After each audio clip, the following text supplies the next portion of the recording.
Yo, salute everyone. Salute. Good morning. Knicks Real Talk.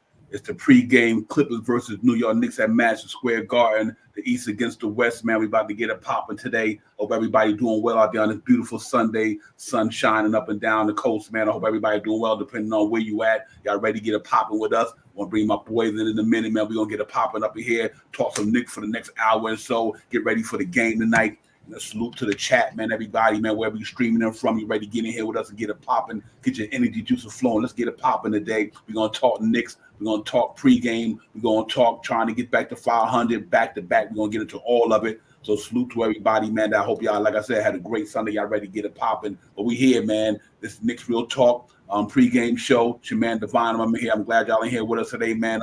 Let's get it popping. Y'all make sure y'all hit them like and subscribe buttons coming in and going out. And let's get it popping, man. Salute to my man Frank, Catch Out, James, Hebrew, Lion, Judah. Salute to all you guys, man. We got KJ events going to be in the building. Hopefully, Sean Powers can get in here. But let's get into it, man. The Knicks is at the world most famous arena tonight. This afternoon, matinee day. You know what it is, 1 o'clock. Knicks versus the LA Clippers.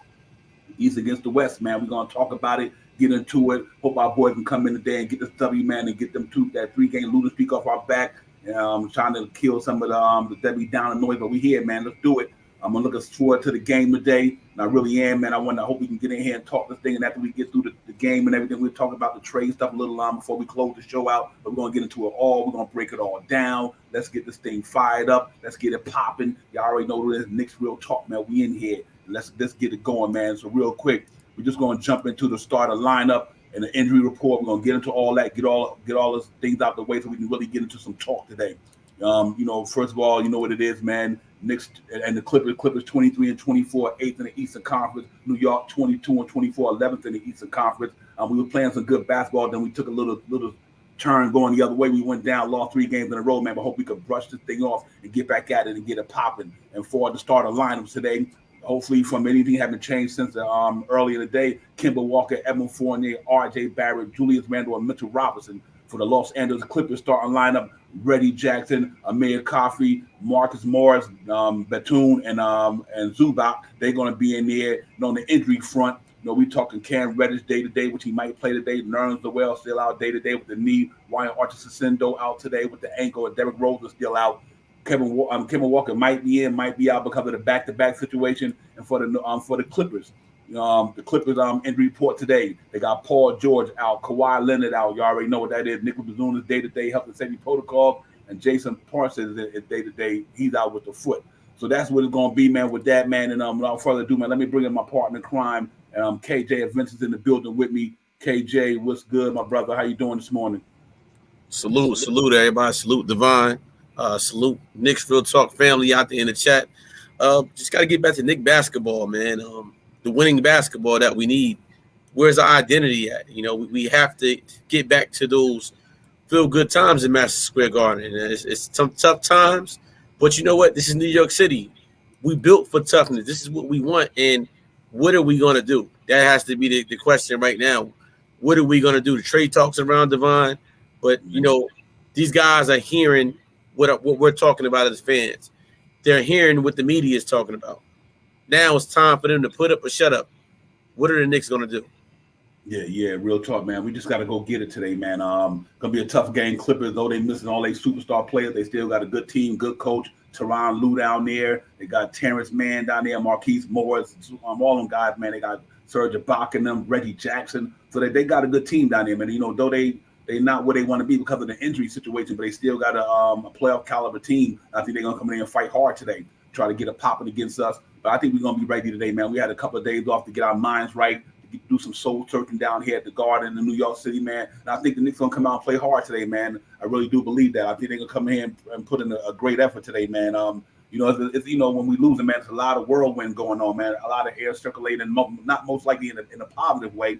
But, you get a little bit of the negative energy out there. But you know what? We got to brush this thing off. And get it popping. Real deep, nice salute. I do think it's nice to hear maybe Cam Reddish get some burn today. I hope he does, KJ, because I want to see what this young man can bring to the table for the Knicks. But I'm glad to see that he's available, and I hope that Tom Thibodeau get the man a chance to play today. Yeah, Tom Tibbs and the coaching staff got to go out their comfort zone. Things are working, things are not working. But the problem is with this team is, and I've been saying it before, we're too inconsistent. We go on a 2-3 game winning streak, we lose 3. We win 2 more, we lose again. We beat the team that we're not supposed to beat, and then we lose to the team that we're not supposed to lose to. So it's too many ifs. Everything is not happening right now at a flash clip like it was last year. And we can't, I hate to harp on last year, but last year teams had an identity. You knew that if you get the ball Julius Randle was going to put the team on the back. I don't see that this year happening for this team. And the more that it doesn't happen for this team, you see the confidence levels go down. Guys are not doing what they're supposed to be doing, and it's like whatever. So the coaching staff today has to go out their comfort zone and play whoever is going to give that effort. I don't care about numbers or who's getting paid this. I want to play the person that's going to give me the effort that I need to make it happen for the team for us to win. All we need is one win. Let us win the game. So if Karen Reddish plays and he's that guy that's sparking, make it happen. So yeah, absolutely. But I agree with you 100% on that one, man. Like you always said, man, we've been playing inconsistent all year, up and down. We win some, we lose some, and it's not over, man. I mean, it ain't over till it's over. And we just got to go continue to fight, man. That's what it's about.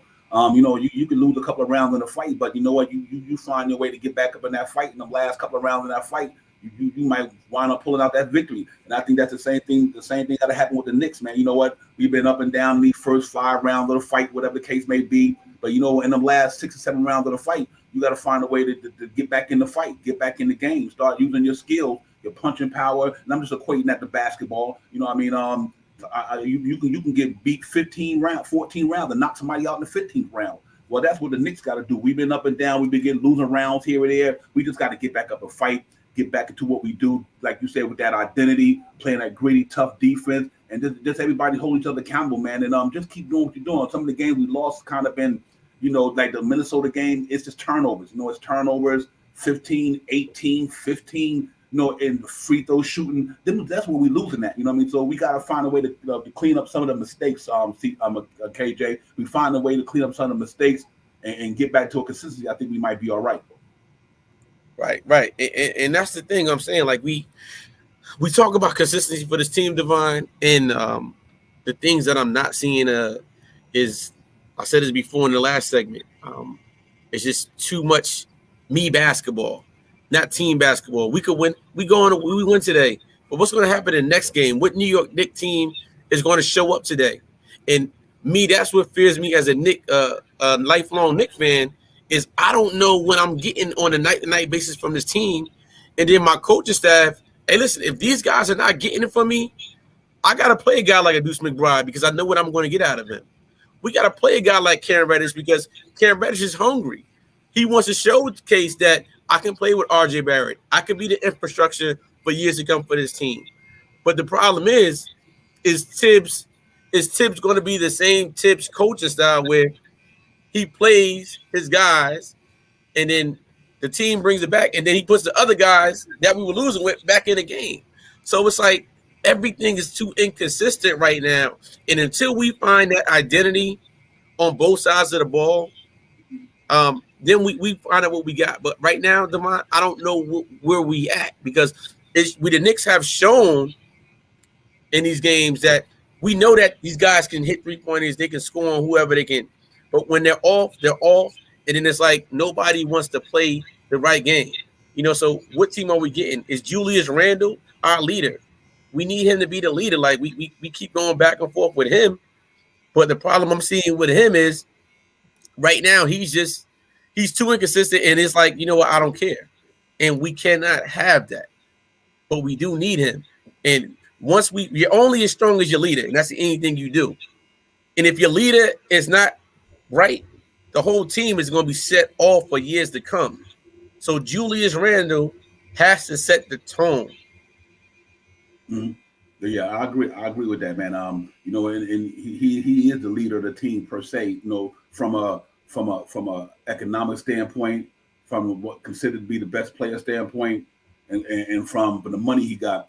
But is he a leader? And that's what that's the whole thing. Even though he might be making the most money, even though he might be one of the best players, but he might not be that leader. I think we might got to. That's what we probably. That's the only thing that get me with Julius Randle is that I think his leadership need to be better. But we ain't gonna harp and beat Julius Randle down. That's just something he got to get better on. He got to be better as a leader, like you said. And and if he's not having a good game, I know Tibbs got to do what he got to do, like you said, because it's a tough situation to take your best player and bench him. It really is. It's hard to take $23 million, 25 or whatever, but you got to do what you got to do. If the man ain't coming up the way he's supposed to, then you got to hold him accountable, just like you hold all the other players. Julius Randle should not get no different treatment than any player on that team. If Julius Randle not balling hard, then you know what? Sit Julius Randle down. He ain't no different, and that's what it really boils down to. I love the man, but if your game ain't popping, like the other day, him, Fournier, and Kemba Walker, you should have sat all them cats down. Right. You know what I mean? So, you got to treat Julius Randle just like he ain't no different from Deuce McBride. He ain't no different from Cam Reddish. He ain't no different from Fournier, nobody. If the man ain't got a pop in that day, sit him down. Because it to me, is about he might be taken away from somebody who come in there and get us popping that day. So that's a tough situation for him to be in, but I understand it. But at the same time, you got to hold Julius Randle accountable too, because he's one of the big breadwinners as well. And when he's popping. But if he's not popping, I mean, he's having a bad day. Sit him down. Don't think that he can all of a sudden turn it on in the fourth quarter or the third quarter. If he ain't got it, he ain't got it. So I agree to 100%, man. You know what? Like D-Night, you can't force leadership. You're 100% right. But let's hope that that's not what it's about today. It's about the Knicks going out there, the Garden, getting it popping, playing hard, and trying to come out there with a victory, man. To get back to tie with the Boston Celtics with that 23-24 record. We do have a back-to-back tomorrow, and we go into Cleveland tomorrow.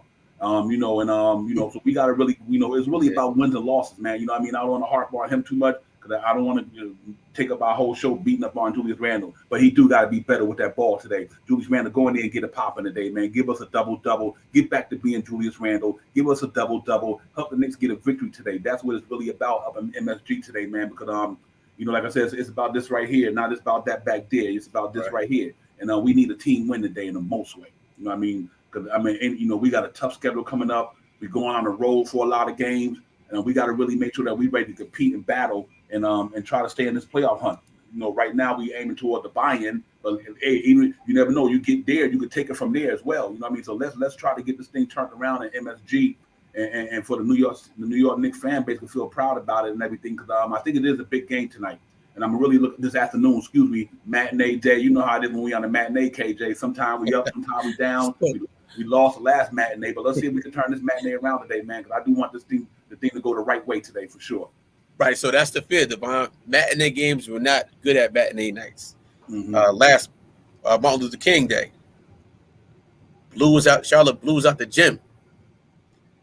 Matinee game, so it's like we got the matinee, and then it's like we got the team. So what adjustments is Tibbs and the coaching staff making, for all their players, their rotations, their cut? Like, what are we doing? And it's like, we're not going to find out. Like, you made a good point. We go on a road trip, which is great. Cleveland's playing great.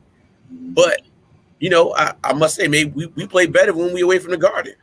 But we got to take care of home first, and we have not done that this year on a consistent basis. So it's like, and then him sitting Kemba Walker down for 8 games, and now he's starting again. So to me, Devon, it's just too much confusion. And I think the players are a little confused, but these guys get played. They play the game. They're professional. They have to recognize this. They have to recognize what we're saying as a fan base and take that in consideration and just play basketball. And I think simple basketball has been lost with this team.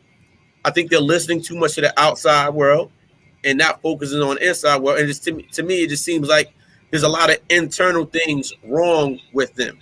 Mm-hmm. You're not saying they're basketball, but it's too much internal things happening. So my thing, we take this game today with no Paul George or no Kawhi Leonard. 2 superstars are down. Technically, years past, we should win this game, right? But the way the Knicks have been playing, the other people that have been coming in here, they've been lighting us up all year round. What does Tibbs do today, Devon, as far as the rotations? What rotations would you like to see today? For me, man, I think you start with your regular lineup. Obviously, that's what it is. You start with your starting lineup. But to me, I don't know what line I want to see. I just want to know. My thing is, if a player don't have it, get him out of there. Because see, to me, I can't. Right now, I'm not sure if Kemba Walker playing today because he's on a back-to-back. But these guys just got to step their game up. I mean? They just got to come out there and play basketball. And the difference to me than last year is that the defense identity was there. Like I said, people might not like Alpha Payton and Reggie Bullock, but they brought a certain type of identity to that starter lineup. Because you think about it, Mitchell Robinson, R.J. Barrett, and Randall was in that starter lineup last year. So right. What makes this lineup this year different than last year? I think is due to the fact because of Kemba Walker and Evan Fournier's defense is a liability.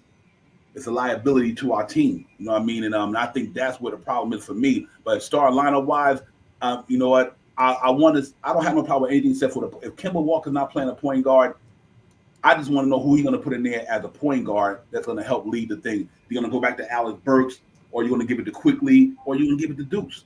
I'm even over for Deuce McBride starting as the Knicks point guard, starting lineup point guard, just due to the fact his defense identity. He can hold the other point guard down because Reggie Jackson is a handful. People underestimate he was part of the KD, Russell Westbrook, James Harden days in Oklahoma City. Reggie Jackson was down in Detroit playing ball. He could get it. So can Kemba Walker or Alex Burton contain Reggie Jackson? Not. Like I said, there's nothing wrong with giving McBride the starting now for the first 5 minutes of the game to keep the Knicks close, keep the game competitive. That way that Reggie Jackson don't run them up and let R.J. Randall and Fournier have enough time, ball sharing time to get some points. But I think when you got Kemba Walker in there, R.J., Fournier, and Randall, it's only one ball. Everybody needs a shot. So I would love to see Deuce McBride, but I know that's not going to happen. But I wouldn't mind seeing that whatsoever. So my thing with that, D, is the problem that I'm seeing with this is I like the lineup, right? Problem is we don't need Julius bringing the ball up. Who's going to play Julius? Coach Tibbs should say, Julius, play from the block. Get down the block, set a screen, do a pick and roll. Have somebody else play because you use too much energy up. So that's part of what I want to see. But you know what? I'm gonna take a step even further today. I'll start Cam Reddish today. Reason why you just brought the man in. The man is very hungry. He wants to play. Hey, you put him in, guess what? You look like a genius. We win this game today. Hey, Cam Reddish is playing today. Guess what? He's available. He's going to play. Hey, we won because of him. Put him and Barrett in the same lineup with Julius Randle and Mitchell Robinson and the Kemba Walker. Play that big lineup. 6'8", 6'7", 6'9", 7 foot. Kemba Walker 5'11". That's fine because Cam Reddish can bring the ball up for you. So he can make plays. Let me ask you a question. If you start him today, who's going to the bench? Fournier. Yeah, I don't think the Knicks will do that. No, I'm not saying they will. Okay, you would love to see. To me, D, they need a shakeup right now. They do. You know what? Bring a guy that you just traded for. Bring him up. Shake everything around. Because if you continue with the same lineup and we're getting the same results every single time, guess what? What do we have? Not saying we don't think Tibbs gonna go with his lineup, but he has to shake. Things are not working. Things you did last year are not going to work this year, and that's the same thing in every single business. You got to adjust to what's going on. You have more players last year to this year. You have better players than last year in the NBA. I mean, this year than last year. Things change. Teams change. Look at Cleveland. Cleveland's a changed team. We're really no superstars, but look at them. They're flourishing. Why are they flourishing? They're flourishing because they have an identity, but they really don't have an identity. They don't have that superstar, but they're winning. The Knicks had that last year, but we don't have it right now. But we still have the infrastructure of last year, D. Problem is they're not using all their pieces to which we know that they can. So, I'm at a standstill, D. I would just play who I believe is going to get me the best minutes on that court, and I would start Cam Reddish today. Yeah, I can see you going with that, and I won't even second guess that. But just from a realistic standpoint, it's not going to happen, right? Because, and I won't have no problem with that. But what I do know is Cam Reddish got to be working his way back in gradually. He don't even know the plays, don't know the system, and I want this man. But I want him to play today. They got to. I would love to see them play Cam Reddish today. Now, if Kemba Walker don't play, and you move quickly, and Alex Burks to the 1, then and he grinds to the 2, then Cam Reddish should be that next small forward off the bench. No question about it. He should play today. Especially if Kemba Walker don't play today. So between today and tomorrow, I think you will see Cam Reddish. And the reason why I say that because we know Kemba Walker not going to go on the back-to-back. So you pulling Alex Burks from the small forward to the point guard, backup or start. But Cam Reddish got to get that time. And I think this might be that day, KJ. He get that time. But like I said, man, I agree with you on that, man. We need to shake up and a lot of, but at the same time, we just got to go and play basketball, man. Play basketball consistently. You know what? Because like I said, when we popping, we was 8-3 the last game before we lost 3 in a row. Knicks was playing good basketball. Since Christmas, they was balling. They was balling with what they had.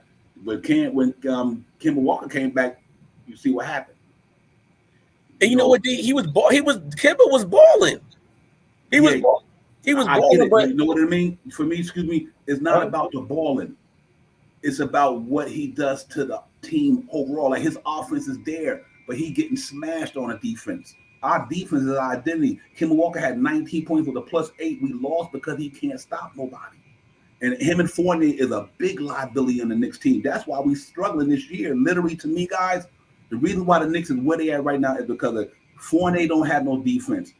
Kemba Walker don't have no defense.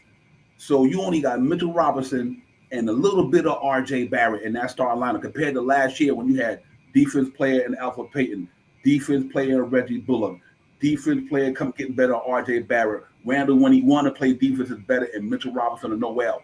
That's 4 out of 5 year starting guys who could play defense. This year, right now, we got 2 guys, R.J. Barrett and Mitchell Robinson. And if you notice, you look at the scores. We getting up 112 when he in here. We get up 114 when he in here. So if we not popping on the offense end and we giving up on them points, I think I'm not blaming it on Kemba Walker, but him and Fournier is a negative for the Knicks on the defense. Them cats are getting killed. You know what? That's why Mitchell Robinson got to keep getting smacked. Because you know what? Soon that point guard or Evan Fournier guy turn that corner, KJ, and they get in that lane, and Mitch got to come and try to stop that. Right. It's a wrap. Everybody now, that's the only thing I don't like about the way the Knicks playing defense yet, because everybody seems like they switching. What happened to getting up in your man's face, going mano a mano, and stop him? But see, like now, everybody, once them dudes get in that lane, it's over. You know what I mean? Right. And I think that's the only liability I have with Kemba Walker. Not as a player, I love his offense game. Kemba Walker gets buckets. But sometimes we need more than buckets. We need them cats to stop dudes, man. And I think that's the only reason I have a problem. You look at the game that he came back, the last 2 games, think about it, before Kemba Walker came back, we was winning. But when he came back the last couple of games, even though he had 19 points, we lost. Right. Even the game before, we lost. You know what I mean? So think about, and I just think that's where I'm at with that, is that I just think that if he come off the bench, it's different. You know what I mean? I think Kemba Walker need to be a bench player, because I think he can come off the bench and spark us on the offense with Grimes quickly. I mean, them cats are lighted up from 3. You know what I mean? I just think that now that we don't got Derrick Rose, it's hard, man. And watch today. If he start today, he got to go up against Reggie Jackson. Y'all guys see what I'm talking about today. Watch Reggie Jackson's game today. And that's what my concern is with Kemba Walker. Not the person, not the talent, right, just on the defense side of the ball. And we always say that the Knicks don't have an identity. We got to get back to playing defense. And when our offense is popping, even if your offense is not popping, you still got a chance to win the game because your defense kept you close to the game. Right. Put you in striking distance, I would say, KJ. And I think that's what we got to get back to, man. D-Nice said Kemba's out. I appreciate that. Right. So if Kemba's out today, who you think going to be the point guard today? I'm happy you just said that, because I was going to throw that same question at you. Like, I'm gonna get into who I would start, but I still kind of want to throw it back at you. Okay. I was going to say before D-Nice, and shout out to D-Nice, thank you for that. I was going to ask you in the chat, if we could replace Kemba and Fournier in this lineup, who are we starting in place of Kemba and Fournier? So I'm gonna throw it out there. I would start Deuce McBride, just because defense. And I've been saying that since the man played in preseason. The man does something that no New York Knicks guard has done in years, in over 20 years. When's the last time we had a defensive guard that can play you from baseline to baseline? And I'll sit back and I'll wait, And you're gonna say Derek Harper, Charlie Ward, defensive minded, especially Derek Harper, defensive minded basketball point guards. We have not had that in New York City. Now, not Kimba Walk, I'm sorry. Deuce McBride fits that pedigree. Still, he's young, but so what? Guess what? He has a lot of ambition. So I will start him. And then for Fournier, I want Cam Reddish. So you give me a lineup of Deuce McBride, RJ Berry, goes back to the 2, Cam Reddish at 3, Julius Randle at the 4, and then guess what? Then we go Mitchell Robinson at the 5. Look at all that defense on the floor. Right. Deuce McBride, RJ Barrett, Cam Reddish, Julius Randle, Mitchell Robinson. Boom. And then the bench, like you said, you bring Kimba with IQ, with the Burks, and a Fournier and a Toppin. You go small, and then you can play Toppin at the 5 and do what you got to do. Rest Taj, and then Noel, we don't know when he's coming back, so I would do that. Do that, switch your lineup around, and go from there. Yeah, I agree with you. That's a lineup I would love to see. I've been clamoring from Deuce McBride. People thought I was crazy when I started Deuce. I think Deuce, he's the best defending point guard we got on that team. And I think if you give him more opportunity, he'll produce more. You can't, like I said, just like Obi Toppin. Much as I get on Obi Toppin, you got to give him minutes, though. You can't give him 4 or 5 minutes. And if you do give him minutes, they also got to produce in the minutes. You know what I mean? Because if they don't produce, then you can't justify Tibbs not playing them. See, and that's the thing. Much as I love these guys, they got to produce. Because they go in there and don't produce, Tibbs gonna say that. What Tibbs said, everybody claiming for the backup quarterback, but when the backup quarterback get in there and they don't go the right way, then so I like that lineup, and I think they will get that opportunity eventually. But you know what it is? It's also about the money that's out there. It's hard to justify putting a lot of that money on the bench, and I think people got to understand that. We look at it from a business standpoint. James Dolan gonna be like, man, I didn't pay you $19 million to come and get 10, 15 minutes. No. And that's what we got to also be realistic about the stuff too. It ain't only Tibbs. Tibbs got bosses too. His bosses got bosses. James Dolan called out Leon Rose and said, nah, dog, I paid this man $20 million. You better put him in there. What they gonna do? They gotta do what the man say. Hey, dude, put like this. James Dolan been doing this for years. Think about it. You've been playing Larry Johnson, Joakim Noah, Jerome James. After his contract, this ain't nothing for him. $74 million. All right, it's money, but guess what? He's used to this. Like an executive decision has to be made. Like before, I just left out Grimes and Burks on that second unit. So imagine what this coaching staff has to go through to put people in and out. To me, they just have too many players that could do certain things. Right. And all the players right now, they're not getting their minutes. Because it's so many, it's like, it's so much to go around. So it's like, I think the coaching staff is having a hard time identifying who should be in at a certain time. Look, I said, I left all Grimes and Burke in that second unit. I said IQ.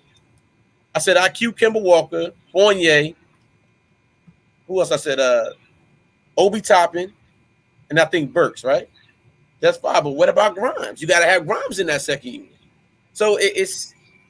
Especially with Cam Reddish playing, somebody's not going to play a lot today. If Cam Reddish plays, I'm telling you, who's going to be the man on a total poll that's not going to play today, D? Yep. Obi Toppin. He's already not playing him.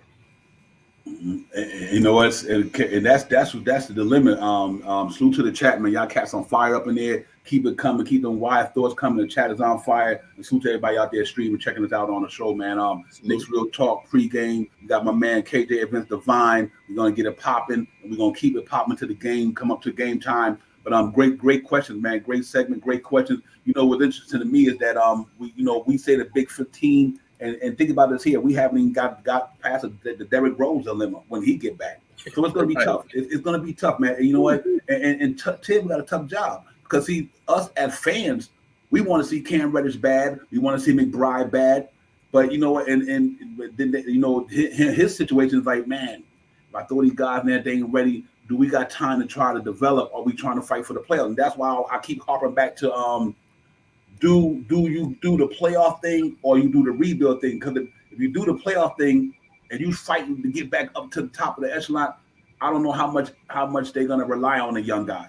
But I still think when a player, like one of our caliber players not having a good game, take him out there and put the young guy in, what difference does it make? If our Julius Randle having a bad game, so you might as well put Cam Reddish in. What difference does it make? Julius Randle having a bad game. You know what I mean? So you put Cam Reddish in. If Fournier's sticking up the joint, pull Fournier out and put Cam Reddish in there. What difference would it make? Because Cam Reddish, if it's Fournier sticking up the joint, I guess it don't matter. Cam Reddish might come in there and pop. So I think what Tibbs need to do, guys. I think Tibbs need to have a shorter leash on these veterans. Have a shorter leash on the guys that's not playing well. If they not playing well, pull them. Get the other guy the opportunity. Because like I said, one game, was a couple of games ago, that second unit came in and sparked that game. Sparked it, turned it around. So I think he got to stop being too uncomfortable with keeping them starters in there, or anybody who's not popping. I won't say a starter. Anybody who's not popping, KJ, Tibbs. If the Cats ain't got it that day, pull them. Give them other cats opportunity, because they might come there and spark that joint. You know what I mean? And I'm a big Tibbs dude, but at the same time, real is real. Right. You got to not let them guys stay in there when they're not popping. Because some 9 out of 10, if you ain't got it going, you might not get it going.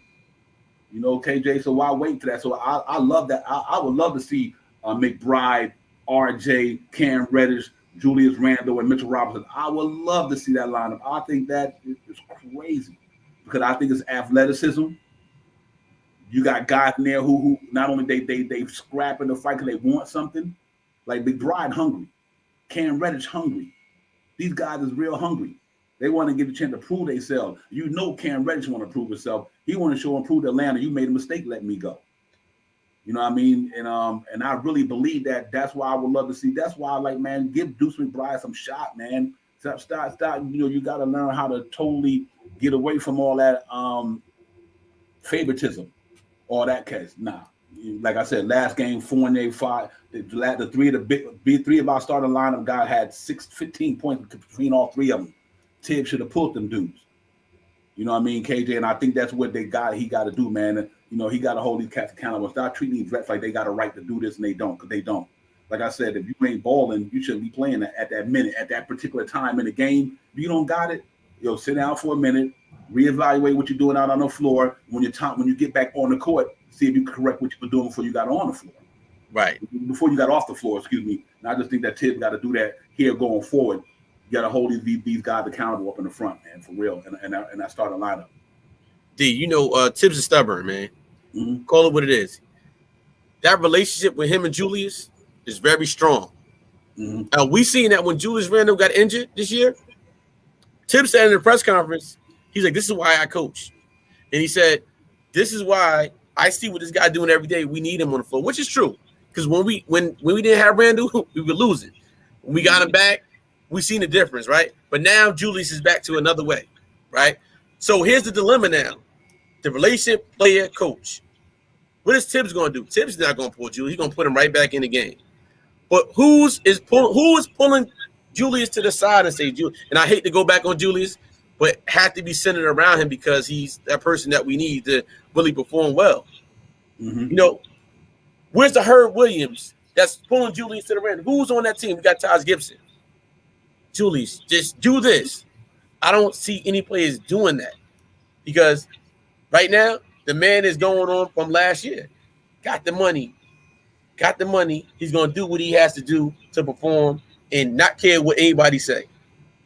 Okay, but that's not being team basketball. But now it's up to the coach to say, "Yo, you know what? Let me pull you out, man. I gotta give you some more ambition. I gotta really humble you a little bit." There's no humbleness going on. So that's why I say, you know what? You got to break the chain today. Create a whole different lineup. Go out your comfort zone, because Clippers don't have Paul George or Kawhi Leonard. But guess what's happened? It doesn't matter, because all we need is a W. It doesn't matter because we had let other players come in here, non-superstars come in here and tear us apart. We've seen that through all these games this year. They tore us apart with non-superstar players. So the Knicks have to counter that and switch it around. Go out your comfort zone, and hey, if Julius is not playing well, teach him a lesson, sit his butt down. Yep. Case closed. But we know that's not going to happen because Tibbs is stubborn, and Tibbs loves Julius Randle, just like Derrick Rose. There's certain players on this team that he's not just going to humble them like he would do a RJ Barrett. Don't forget when RJ was playing bad, he said in the press conference, well, he was coming in last year and he was staying at the workouts. He's not doing it this year, right? Mm-hmm. Remember he said that in the press conference? And then RJ slowly started to step his game back up. Mm-hmm. Tibbs, get in the press conference and tell your best player is not doing the same thing and humble him too. Don't just do that to RJ, do that to him, but he's not going to do that. Yeah, but in fairness, and I agree with you 100%, but in fairness to Randall is not Randall's numbers though. Randall, his numbers is good. I mean, they not percentage-wise from 3-point last year, but Randall, one thing about Randall, I don't have a problem with Randall's offense game. I don't have a problem with what he put up every night. The man averages, he leads the Knicks in all 3 categories. Right. All 3. I have a problem one time with his leadership. I don't have a problem, but the other night, Randall was running around throwing dimes at everybody. When RJ hot, Randall looked for RJ. Randall looked for this dude consistently. When Fournier's hot, Randall looked for them guys. I don't have a problem with Randall's game. I don't. Randall been consistent for the Knicks for the last 3. Even when that year when he went 19-10 and we were 21 wins, it wasn't really him. They just have a talent around him. So I don't want to say that Julius Randle was not producing. He might not be as last year, 24-11, but the man's at 19-9, 19-10, 5 assists. So, but I do think I have a problem, and I think Stanley Mann brought up a great point. I want to lead that back up there.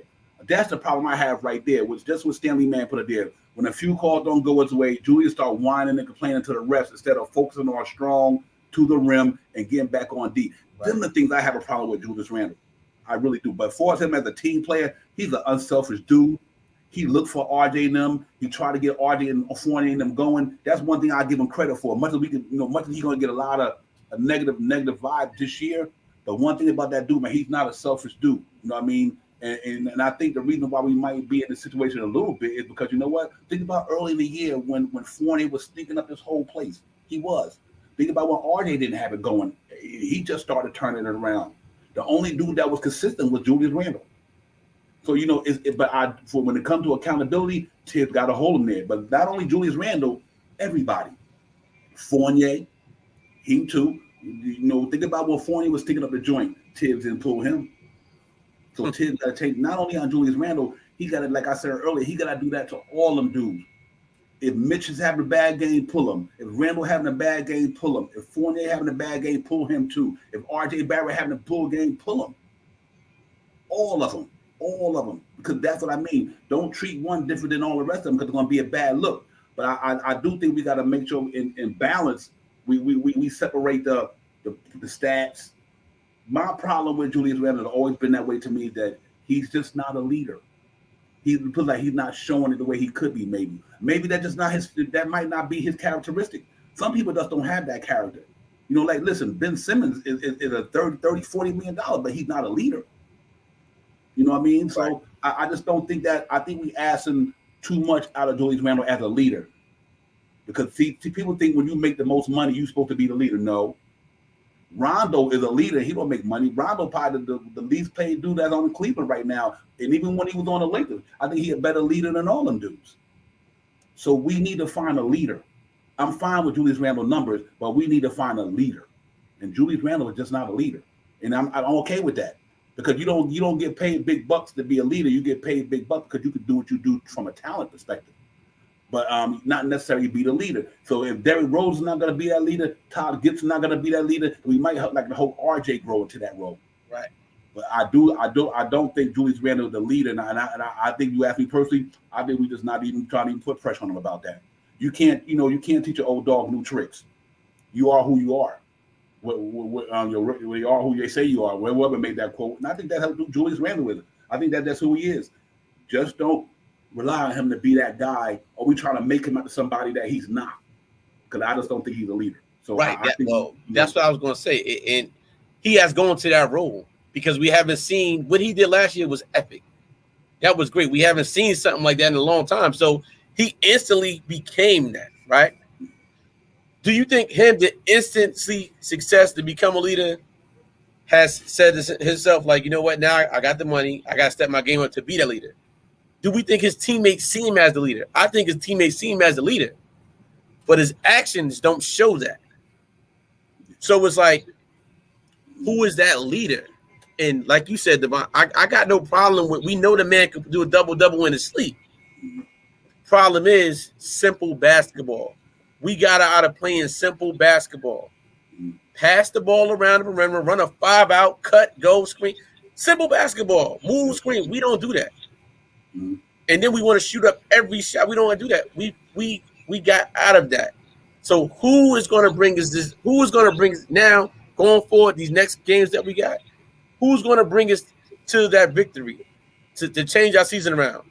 Who is it? I don't know if we got to get another Jerry Millen story, but if we get another Jerry Millen story, could it be a Cam Reddish? Can Cam Reddish do what Derrick Rose did last year to change the team around? When D Rose comes back, is D Rose going to be that player to change up the landscape again? So it's a lot of what if. But my thing is they had to start from somewhere. And for them 3 games that they won, we were off to something. And now we dropped 3 games, just like, okay, we back to the same old. So again, what identity are we going to have? Now, I'm going to throw the question to you, Divine. Who's our starting point guard today? Who are you starting? It ain't. I guess it ain't about who I want to start. It's who Tom Thibodeau going to start. I think he's going to go with Alex Burks. It ain't about me. I'm not the coach. You know what I mean? We just fans. We just fans thinking that we GMs and we coaches. Let's say what we think Tom Thibodeau going to do. I think Tom Thibodeau going to go with Alex Burks. Alex Burks. Okay. That's all. Yeah. I mean, because and I bring that up. A big task. You know, RJ Barrett can grow to be a leader. RJ Barrett is not the leader of the Knicks right now because you know why? Right. You asking a 21-year-old dude, the league dudes at 31 years old, 36 years old, 28 years old. RJ Barrett can grow to be the leader of that team, but he is not the leader of the New York Knicks right now. I think he can be there, but I think the leader of that team to me is probably right now just is Todd Gibson per se. Because he's the voice of reason in the locker room. They will listen to him. They will listen to a vet. I think RJ shows the leadership of his game shows leadership to me. One thing I can say about that, RJ Barrett game does show leadership on the court. And I think he will wind up being that dude. If Julius Randle ever move on from the Knicks, I think RJ Barrett will be the leader of the Knicks. Because I think he got the mentality to be it. He's calm-headed. He's steady. He don't get rattled. He stay even keel all the time. So I do agree that RJ Barrett will become that dude. That's if the Knicks sign him. I think if the Knicks extend RJ Barrett, he will be the leader of the Knicks. No question in my mind. Is he there right now? I think he's starting to get there. But we have to give because he's 21 years old. You know what I mean? So it's about gaining that respect and all that stuff. But I do think he has that opportunity to be that dude.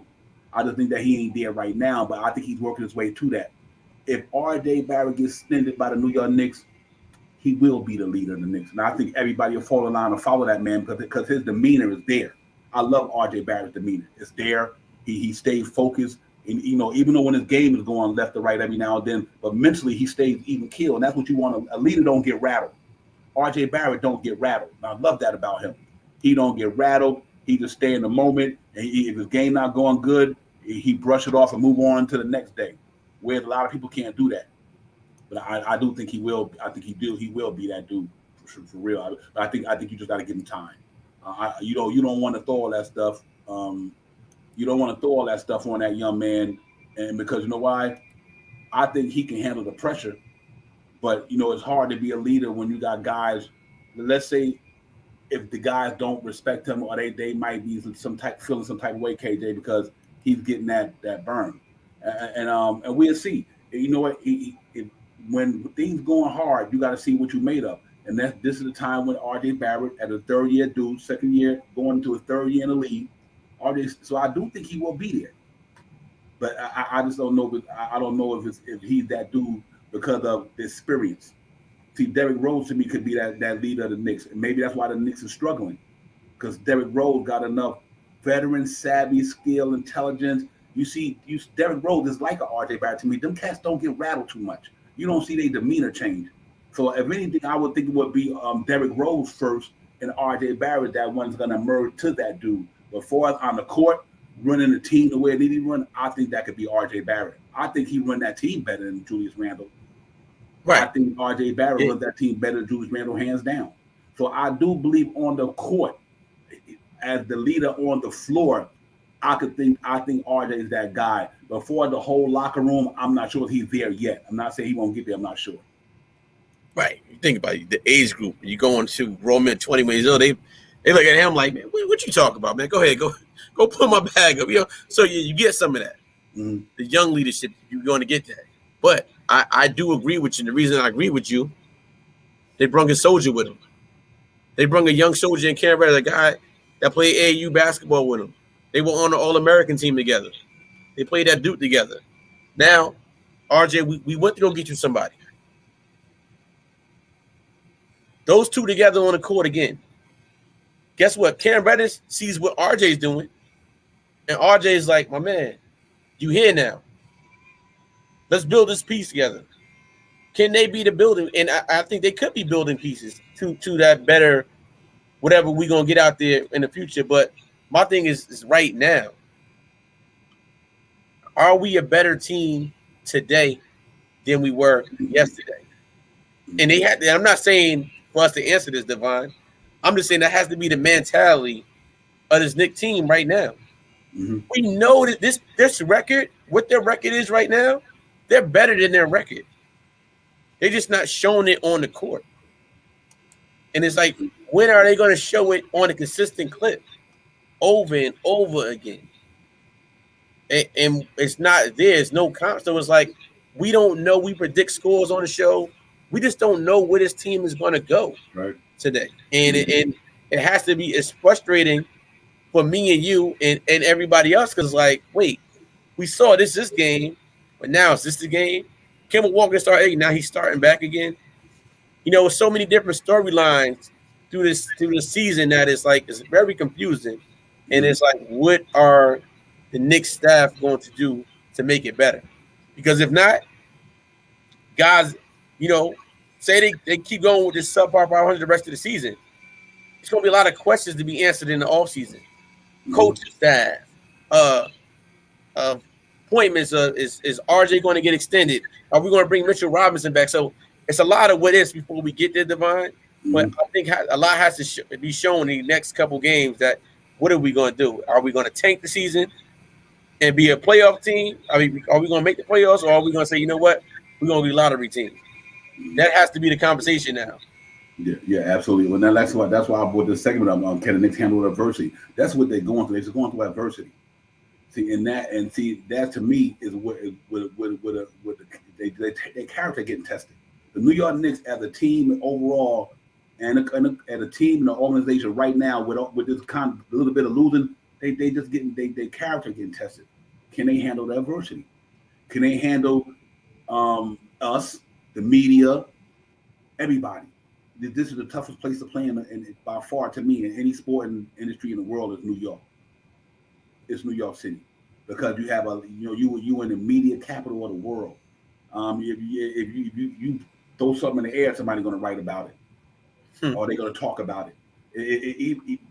They can even turn a positive into a negative in our media. You know what I mean? You got a lot of stuff, and this team, can they handle that? Can these young guys and these vets come together and handle adversity? And the leader of the team, to me, if you ask me who the true leader of the team is supposed to be, Tom Thibodeau. You know what I mean? But who's the quarterback? Who's the quarterback? We know who the leader is. That's Tom Thibodeau. Who's the quarterback? Is it RJ, Randall? Is it this guy? Is it that guy? That's what we need to question. Who's the quarterback? Because who's going to lead these guys in the battle when they're there on the offensive side or the defensive side, whatever. But you know what I mean? Who's that dude? It's tough, man. And like I said, we won a certain amount of games in a row. It was all good. Everybody getting flowers. We went from Christmas. We went from 11 games, 8-3. Now we lost 3 in a row. Now the sky's falling. Julius Randle throw this thumb down at everybody. Say, STUF. Now we all in disarray. You know what I mean? Now we all in disarray when all the negative energy comes to New York. And that's the whole thing we have to deal with is that can think about how we dealing with it. How are the team dealing with it? How are the young McBride, how the young Obi them dealing with all this adversity the way we dealing with it? Look how we dealing with it. For mad and them young dudes, man, who like, damn, you know what I mean? This is crazy. You know what I mean? Watch. I guarantee that I'm gonna prove my point to y'all. Watch when Cam Reddish go 0 for 4 or 0 for 6. the fan base could be like, "Oh, he trash. Oh, he ain't good." That's how we get down, and that's what these guys got to deal with every day. You know, they got to deal with all this adversity. Can these young dudes and Julius Randle and all these got to handle the adversity that's going on in y'all? Because the minute these join, listen, when RJ have a bad 4 games in a row, we throwing darts at him. We throwing darts at Fournier. We throwing darts at this dude. This Dart City. Boom, boom, boom, boom, boom. That's what it's like for these guys, man. And that's why I said you got to have you got to be built a certain way to play in New York.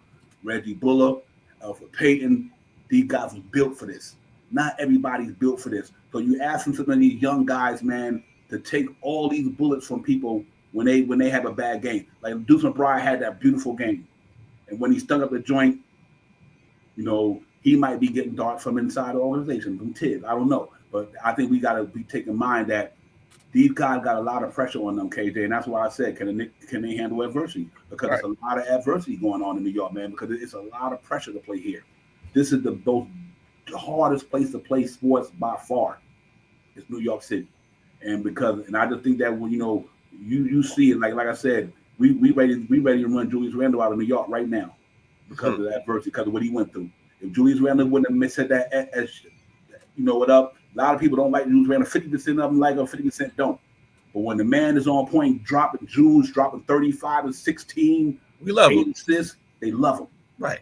But the minute he go 0 for 4 and have a bad night, which anybody in their life can have a bad day, even us as humans can have bad days. And one thing too, God, they are human beings. They're human. They're not machines. They're humans. So they can have bad days too. But it seems like in New York, you're not allowed to have a bad day. That's the difference from playing in here and playing in any other place. You're not allowed to have a bad day in New York because them cats, that's just not happening.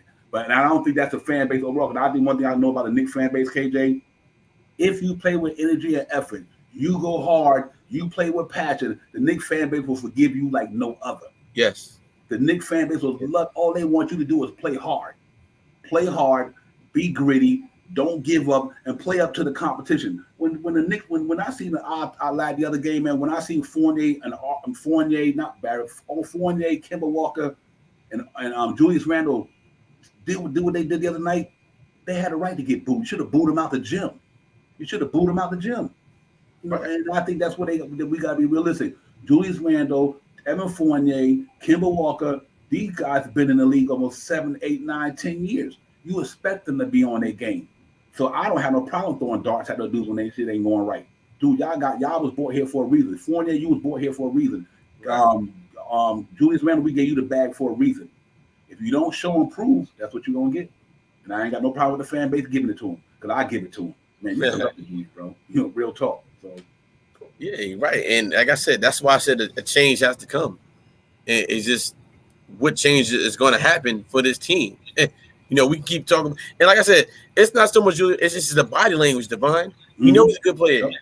But we could tell your body language. If your body language off, if we could see that from the TV screen or if you're live, imagine what your teammates see in the locker room, at practice, in timeouts. Mm-hmm.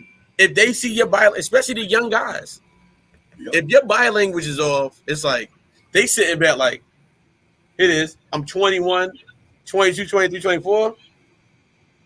I'm gonna go. What advice am I gonna go say to Julius Randle, a guy that's a veteran? Right.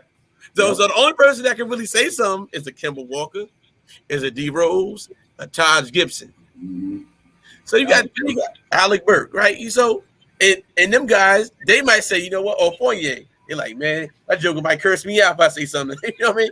So it's like, what players do we have on that? So this is the thing that, and I think. And I'm speaking not just for myself, but I think all Knicks fans feel the same way.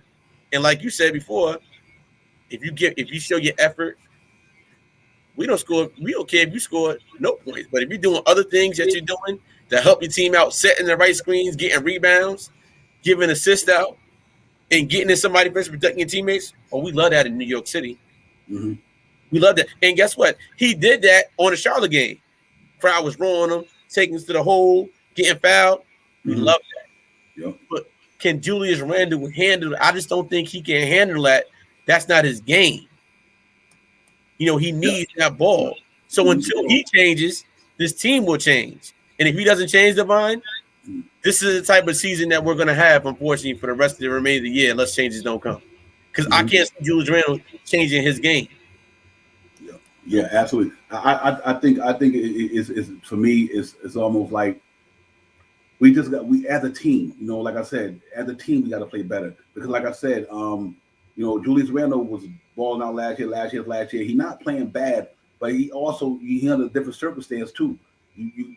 Him and RJ Barrett. That's why I'm impressed with RJ Barrett the last 6-7 games.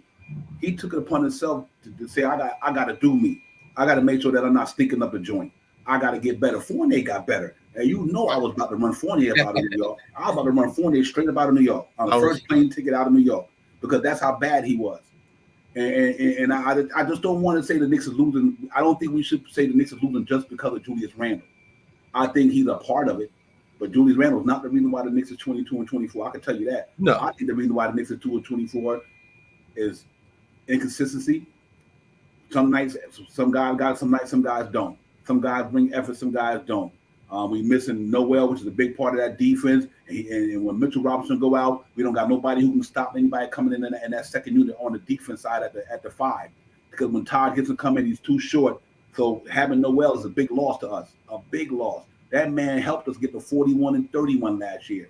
He was in the defense player of the year conversation almost last year, and all defensive team last year. So you take a guy like that out of your lineup, you're gonna lose something.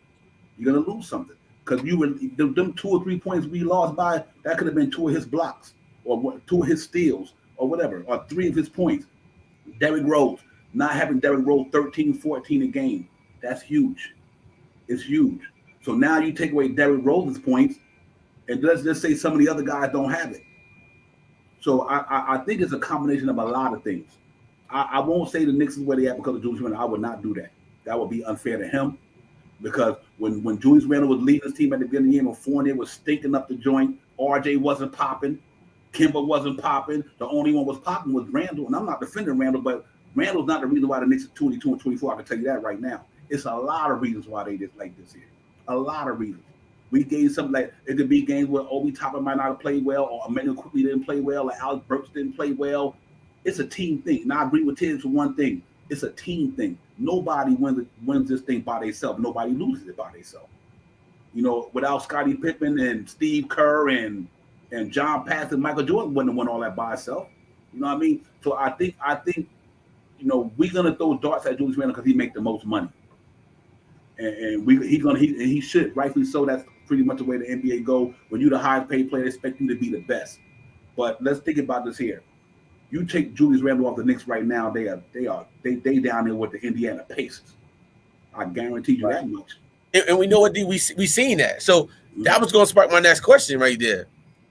If Julius Randle continues to play the way he plays, the Knicks they're gonna have to make a decision. And if he continues to play the way he plays, the fan base is not going to let him down, and we're going to run him out of here. And it's going to be what it's going to be. So the decision right now, he has to change. If he wants to change, do we think Julius Randle can handle adversity? My answer is no. Just his actions.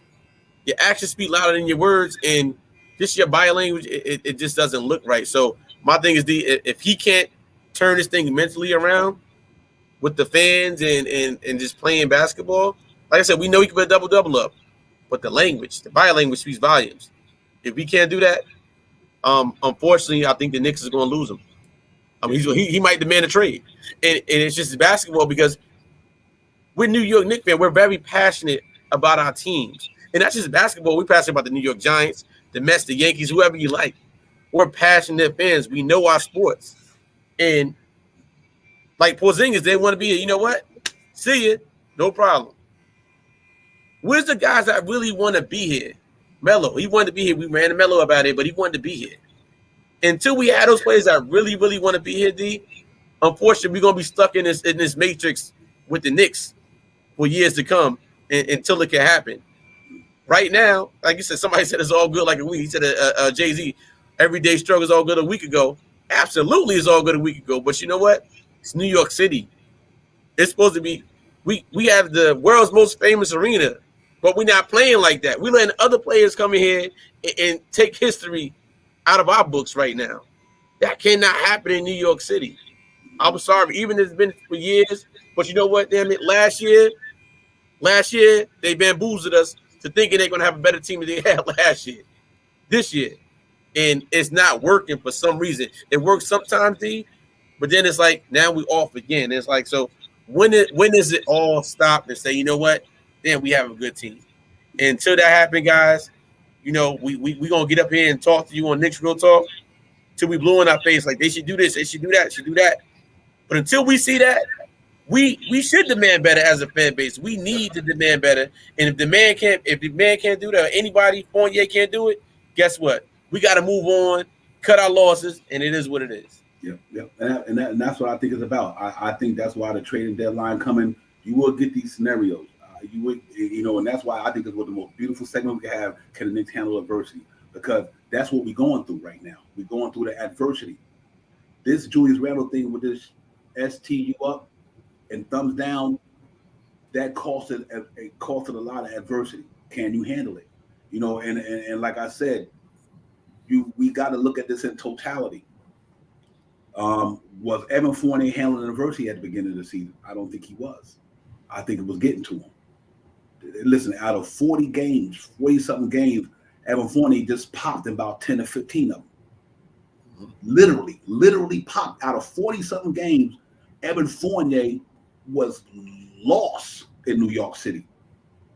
Let's be real about this here. Let's look at this in totality. Go look at the games from the beginning of the season and to now, and look how many games Evan Fournier was not popping for the Knicks. And we brought this man in here to be that third or fourth dude on this team. That's a setback.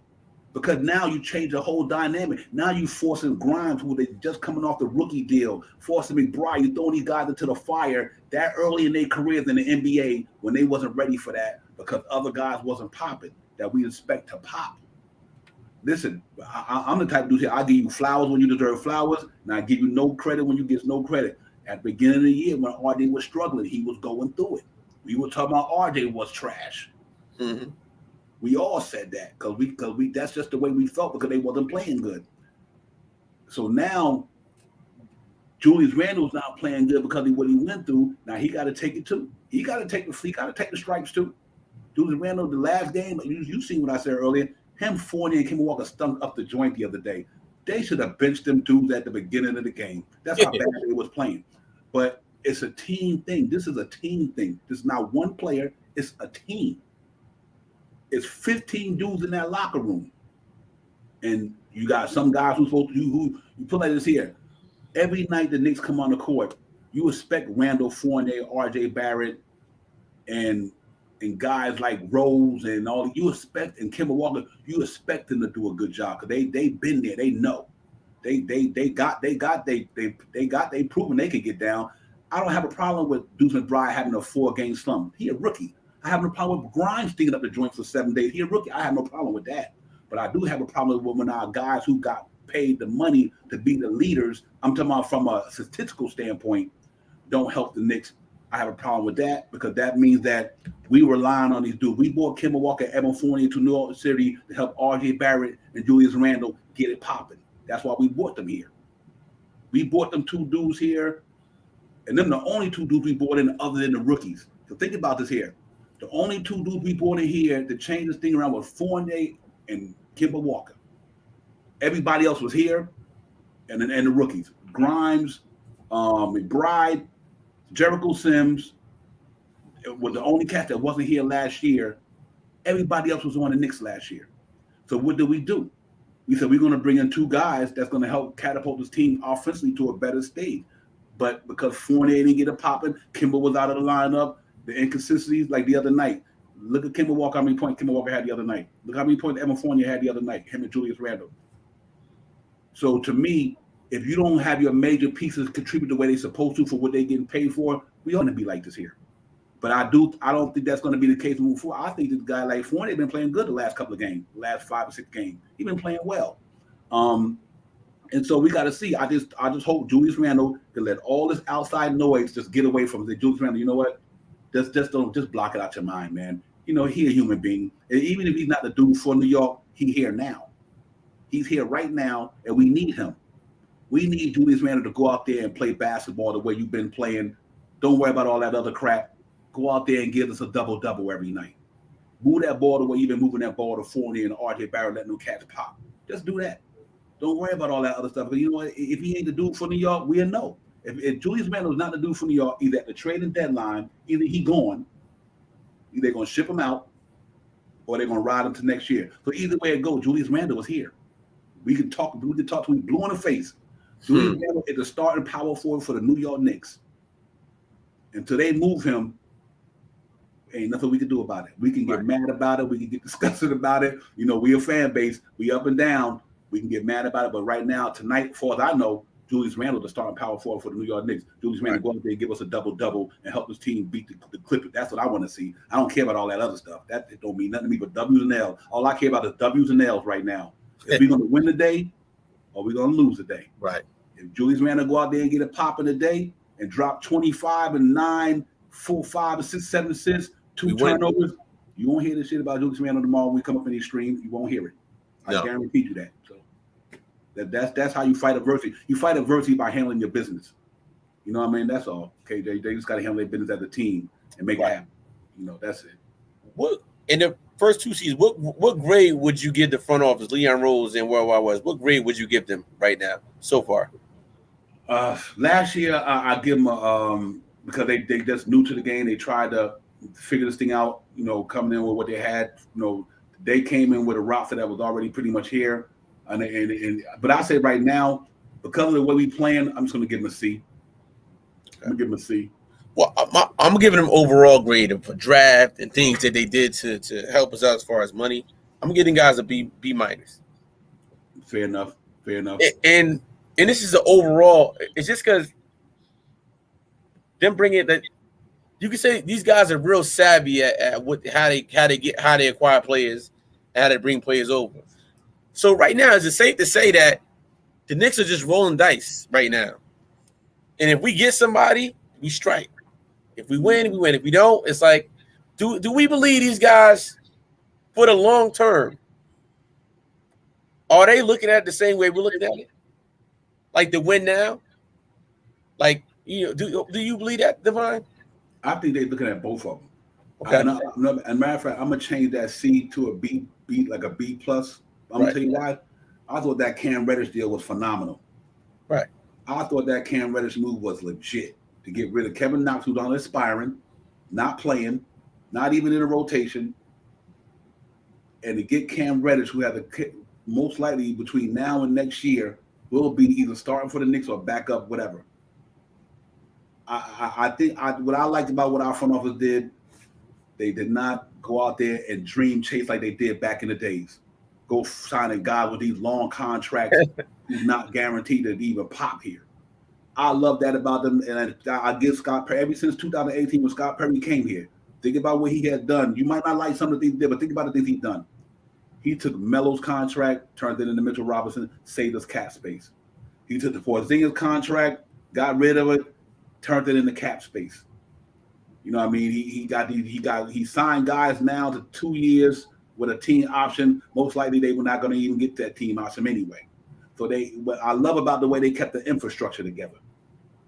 If you wheel and deal them guys, put like this here, if the Knicks want to, if they want to get rid of everything they bought in this year, next year the Knicks can be right back at $50 million of cap space because their contracts is that. So I think the product on the floor it just didn't translate to the way we wanted it to. But I do think they did a good job of putting this thing, keeping this thing sound, I guess. Not doing like how we gave, the long contracts to these guys just because of their name. You know what I mean? And things like that. They gave them contracts because they thought that, you know what, if the guy don't pop, we can move him. And like I said, the Fournier thing, that's to me is still too early to judge that contract. Let's see how he played the rest of the year. Let's say the Knicks turn this thing around, we be back up in the 5th, 6th seed. We might be like, oh wow. You know what I mean? I don't know. I think the only one right now is suspect to me is because of the injury history is Kemba Walker. That's the one that I'm probably like, I was iffy about. I was happy we got him because of his talent. I was concerned about the knee. I didn't think Nerlens Noel was going to be out the whole year. I did not think that. You know what I mean? I didn't see that coming. I thought Noel was coming, backing up Mitch, or start until Mitch got ready at the beginning of the season. So, and then, the COVID-19, the protocol, then guys being out so much, Derrick Rose is a huge blow to the Knicks. I can't say that enough. So I just want to judge the team when everybody get back, man, and wait till everybody get healthy. Hopefully he'll be back in February, and hopefully even if Noel get back, and then I'll go from there. Because I see sometimes when you're missing certain pieces, that makes a difference on your team. They're not going to be good as they are.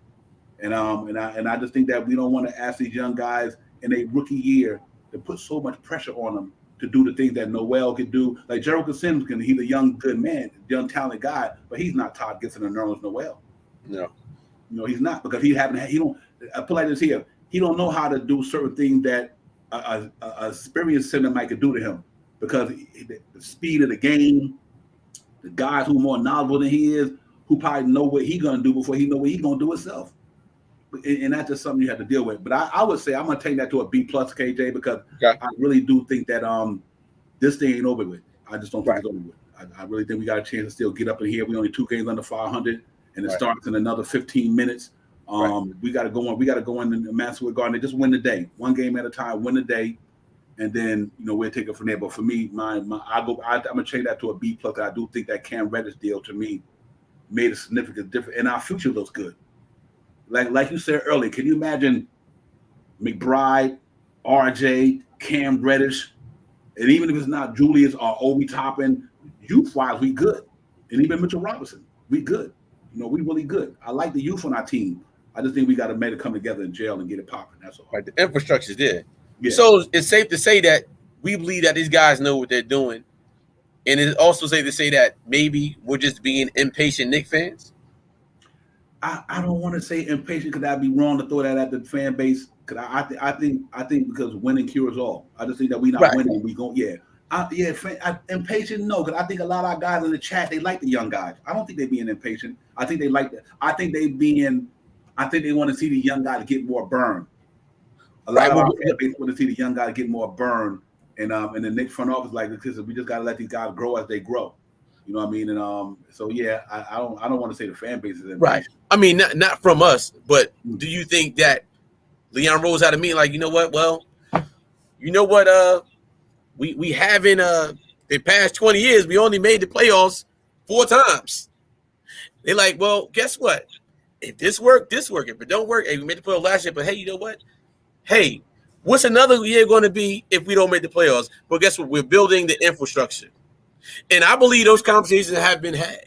They can't say that, but when you're in the business, you're not going to tell your whole fan base, this is our 5-step plan for 4 or 5 years that we're here. Year for in the first 90 days, we're going to do this. In the first year, we're going to do this. You never know what you're going to do. And I think those conversations have been had, but I just think that these guys have a bigger plan. Mm-hmm. And right now, some of these guys that we signed a contract, they're just basically our guinea pigs right now to say, you know what? This work, this don't work. Julius, we got to pay Julius that money. We got to play. We got to keep the same people here. If it don't work, guess what? Next year, them guys not be here. We put them guys on a 3-year, $30 million contract. We gave Julius a 4-year, 100-something, but you know what? It might not work. So guess what? Now the Knicks can say, you know what? All right, that plan didn't work. Now we're going to go with our other plan. We're going to bring all these other players. Now what we going to do? Trade deadlines going to come. So I just think it's a mix of everything. Of course, hey, I'm tired of being patient. I'm that Knicks fan that say, look, man, we got to win. I'm tired of it. I don't want to be I'm the little kid that grew up a Knicks fan that saw him in the 90s go to the playoffs. That I come from that era of breed. We got different ages of Knicks fan, but I'm that 90s Knicks era. So I need to see that. I'm impatient. I'm gritty. I want to see that toughness. And when we get a little something, it's like getting that good slice of hot pizza, and it's hot, and then you bring it home, you put it in the refrigerator, you bring it out the next day, you put it in the microwave. It's not the same piece. We need that hot pizza right now. Come on, Nick Nation. So that's what I'm at. Hey, Devon, look, before we get over, we can predict the score. I'm predicting the score right now. Hey, the Knicks finally get our W before we get on this road trip to go to Cleveland. We're going big today. We're going 115-99 today, New York Knicks. Julius is going to have a different game, guys. He's going to be a lot passive. He's going to hear what's talking. He's going to help his teammates up. We got to get Julius Randle back on his time to be Devon. 115.99 New York Knicks today. I like that. I'm gonna go. I do think Julius bounced back today. I think, and I want to put this up there. A be civilized. Thank you, my man. I can't say that enough. Ever since Kemba Walker in the starting lineup, we went 0-3. I'm trying to tell y'all, be civilized. Salute, great minds think alike. And if you don't play today, it might be a different outcome because we buy with the defense going to be different. I'm gonna go to Knicks 110 to 98. 110-98. I think we had 2 days off. The soul search, get our mind right, sit down there and talk about this stuff, man. And nothing better than having a couple of days off to sit down there and soul search, figure out what you're doing right, what you're doing wrong. Julius Randle had 2 days off to get his mind back right. Say, you know what? Let me get myself together. I've been my character's being tested in New York right now, and I didn't look good the other day. You know what I mean? I might have let the fan base down. I might have let myself down. I might have caused more controversy. I might have brought this stuff on myself more than I should have. Mm-hmm. So I do think that, having them 2 days off to get your mind right, because it's mind over matter. But if it ain't no mind, none of that shit matter to me. Mind over matter. Right. It's all mind over matter. It's just mind over matter. And I think maybe them having a couple of days to kind of retool and go through practice and figure out what's going on. Let's look at some of the good stuff that's going on in New York. Mitchell Robinson been playing phenomenal. RJ Barrett is popping. We want to see Quickly and Burks get back at it. They haven't been playing good. Obi haven't been playing good. And that's why I try to say, sometimes we might want to harp on a lot of things about Randall and Fournier, but you know what? Burks been stinking it up. Obi been stinking it up. Quickly been stinking it up. So it's just a team thing. I want to see our team. For one game, I want to see our bench and our first unit get pluses together. Normally, it's the bench got pluses, or it's the starting lineup got pluses. I want to see the whole team in a plus.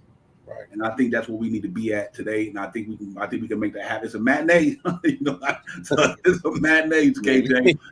It's KJ at the matinee all day. It's what it is. But hopefully they come out and play, man. I'm excited about the game. I'm ready to get it popping. You guys in the chat is where it's at, man. Y'all cats are fire. Thank for all y'all great intellect. Y'all always keep Knicks Real Talk up in the forefront of things, because y'all wise guys up in there, and ladies and gents, y'all cats are wise cats up in there, man. But let's go in there and let's get it popping today, man. Let's go in there and just play some good basketball and see where this thing leads us. And, right. And let's keep it moving forward. And you know what, guys? Next week we be looking forward to the trading deadline. I dropped the trading deadline show. We're gonna really get it popping next week. We're gonna get it popping with the trading deadline. I'm gonna take this whole next week to come with all type of scenarios. And I want you guys to do the same thing. Y'all guys, whatever you think the Knicks should do, and the reason why they should do it, if it doesn't make sense financially, long term, now, give me all y'all thoughts, man. Throw it up in there. Let me know what y'all cats is thinking next week. I'm gonna drop the trade scenario thing, man. And y'all look for it, man. We just gonna get open dialogue. We just gonna get it popping. There's gonna be open dialogue. Have fun with it, and whatever you guys think, we throwing it up in there. Me and KJ and Charlotte, we gonna get it popping up here. Yeah, we dwell with it all week long. We are gonna go through it because it's gonna be fun. We getting close, and this is like what we've been waiting for. If the Knicks think about it, the next couple of days, guys, we got another week to see where this team gonna go. If the sky start falling, then we really gonna be talking. So until then, man, let's go in there and get this thing popping today, man. Let's go in there, New York Knicks. Let's go get it. Let's go down to MSG, go in there, get some Clippers, man, and handle our business, and we get it popping. You know what I mean? And try to get this W, man. We really need this good win today. Going into Cleveland tomorrow, KJ. If we could pull out this thing today and then go to Cleveland, and they lost Laurie Market, and he out. Everybody, I mean, you think the Chicago Bulls got decimated? Everybody, man. They lost Alec Caruso. Alonzo Ball. And that's why I said sometimes, you know what, the ball bounces funny sometimes in the NBA. Just when you think the Knicks is a team that ain't playing well, a lot of other teams might not be playing well. Like we right there in the standards, man. We just got to keep fighting, man. So let's go get it tonight. Salute to everybody in the chat, man. Give me some last words, KJ, and we roll up out of this piece. Hey, listen, New York Knicks fans, it's one game at a time. Take it nice and easy. Relax. Get your Sunday afternoon lazy boy chair, sit back, and watch our beloved New York Knicks win this game. Devon, as always, thank you, Knicks Real Talk family. Hey, everybody in the chat, please like, share, subscribe, repost it. Tell a friend and tell a friend. We here for you. Even when we lose it, we here for you. We win it, we here for you. Take this ride with us. Like I said, it's a big roller coaster. We on this Nick Real Talk roller coaster. And right now, we in some bumpy waters right now. We in all types of loops right now. Guess what? There is a great story at the end of that tunnel. When that light come out and when we win it. Let's make it happen, New York Knicks family. Shout out to Nick Real Talk family. Please like, share, subscribe. Let's get this W today. Yeah, real talk, man. Salute to the chat. The most powerful chat in the business to me. You cats keep it moving, my man. Garden Tone Wu, salute to you. And listen, like KJ said, man, we here no matter win or loss, ups or down. We ain't running from nowhere. We could take the smoke up in Nick's Real Talk because it's real talk. We take the smoke because it's real talk. So when we winning, we here. When we losing, we here. We all, as a family, we just trying to figure out the best way to get it popping. But you best believe you come up in here, we gonna keep it 100 all the time. Ain't no phoniness going up in the head. We're gonna be honest about it. We're gonna be real about it. Cause I know you cats is real out there. That's bringing the smoke in here. So we're gonna be honest about it, man. But that's why I love this platform. And I love the people that's up in this platform. You cats in the chat is the best. Cause you know what? Y'all keep it 100 all the time. I mean, your ideas is wide, your intellect is wide. You some wise gentlemen up here. And man, y'all, we got the greatest fan base in the world. So we only want the best for our crew. You know how we do. We want the best for the Knicks. You know, when they sticking up a joint, we're gonna call them out. When they doing good, we're gonna give them their flowers. It's just the way it goes. So until then, salute to the chat. Let's go, Knicks. Let's get this game win right here in MSG in a few minutes. We gotta get in there, get it popping. Julius Randle, go get a triple-double today. And go get a triple-double today and drop some gems up in there. And I guarantee when you hear us on this show, we're gonna be singing a different tune. so yo, salute to everybody, man. Let me call everybody out, man, because you cats are the best, man. Tone Wu, Garden Knicks in the building. Frank Matos already know. Beast, Civilized Peace. Everybody, man, let's get it, man. We in here, New York Knicks. We in the building. Shaw Powers, D Nice. Everybody, man. Supreme System Lord, Chop Low, you already know. Swish Ball, my man, is in the building. Let's go get it, man. Let's go get this W, man. We got to get this thing popping today. I want to be able to come back over here and say, you know what? We got something real great to talk about. You know, we just got to go get it, man. So everybody, go enjoy that game, man. Get your nourishment, get your food, whatever you're putting in your system. Have a great time. Y'all be safe. Jarvis in the building. Big Task, my man, is in the building. Everybody, man, let's go, man. Let's go get this ring. D. Ross, you already know. Tim Smith, Stanley Mann. Everybody, man, all you cats, man, y'all the best up in here, man. I'm JW. Still Knicks fans, Ron and John always in the building, man. I appreciate the support. Fabian is in the building as well. Like I said, man, everybody, let's go get it. Knicks Real Talk. Keith Davis, I know that might be a bot or whatever. I'll call him out there too. But yeah, man, good thing, man. Great show. Like I said, let's go, man. We got a few minutes. Keith Turner, salute to you as well. Keith Turner up in the building. Man, we up in here today, man, deep and heavy, man. So let's go and let's go get this W, man. Salute to the chat. We see you cats on the next one, man. On Real Talk game tomorrow, guys. We got a back-to-back. We'll be in Cleveland. That game starts at 7 o'clock, so most likely the pregame for them is 6:30. I'll probably jump on 5:30 or something of that nature. And I'll see how it goes tonight, guys. But if I don't do the morning show, which I probably will, I got to spin back around and do the pregame. But y'all just look for the notification and make sure y'all like and subscribe to the channel. You know I'm in here for you guys, man. Y'all guys make Knicks Real Talk. Knicks Real Talk don't make you guys. Without you guys, ain't no Knicks Real Talk. Nick 100 in that building, my bad. I didn't see you there. Akuma Yuzumuki, pardon me if I said that wrong. Jarvis, my man Paris Diggler. Let's not forget nobody because we don't do that up in here. Switchball already got up in there. KJ is here with me. King Gridby was in the building. Thank you, King Gridby. Hebrew Line of Judah was in the building. Cash Out James.